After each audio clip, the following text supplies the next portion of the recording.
நீங்கள் தேர்தலை சந்தித்து வெற்றி பெற்று அந்த இன்டாக்டாக வர்றப்ப தான் மேலிடம் சொன்னால் அந்த கட்சிக்கு தான் ஆதரவு, இந்த கட்சிக்கு தான் ஆதரவு, இதற்கு இந்த நிலைப்பாடு அப்படின்னு சொன்ன பிறகு தான் ரசிகர்களோ அல்லது அந்த அவர்கள தொண்டர்களாக மாறியவர்கள் நிலைப்பாடு எடுப்பாங்க.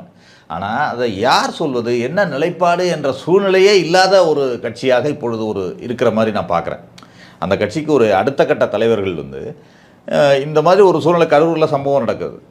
இப்போ உயர்நீதிமன்றத்திலிருந்து மற்ற சோசியல் மீடியாவிலிருந்து பத்திரிகைகளிலிருந்து மக்களிடமிருந்து பேச்சுக்கள் என்னவென்று சொன்னால் எல்லா கட்சிகளும் அங்கு களத்தில் நிற்கும் பொழுது உங்கள் கட்சி அடுத்த கட்ட தலைவர்கள் எங்கே, நீங்கள் வந்துட்டீங்க, சரி இப்போ விஜய் வந்தால் போனால் அங்கே போனால் சில பிரச்சனைகள் ஏற்படும் அல்லது ஏதாவது ஒரு அசம்பாவிதம் மீண்டும் நடந்துவிடக்கூடாது என்பதற்காக வந்தார் என்று சொன்னால் கூட அடுத்த கட்ட தலைவர்கள் களத்தில் நின்று எப்பொழுதுமே பணியாற்றுவாங்க.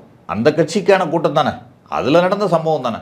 அப்படிங்கிறப்ப அவங்க செஞ்சுருக்கணும். அவங்க எங்கே அப்படிங்கிற ஒரு கேள்வியை எல்லாரும் எழுப்பினாங்க. இன்றைக்கு வரைக்கும் பதில் சொல்லலை யாரும். அது ஏன் அவங்கெல்லாம் போனாங்க, மற்றவர்கள்லாம் போனாங்க, அந்த மாவட்ட செயலாளரோ அல்லது யாரோ ஒருவர் கூட கைது செய்யப்பட்டிருக்கலாம், மற்ற எல்லாரையும் ஒன்றும் கைது செய்யலையே அவங்க.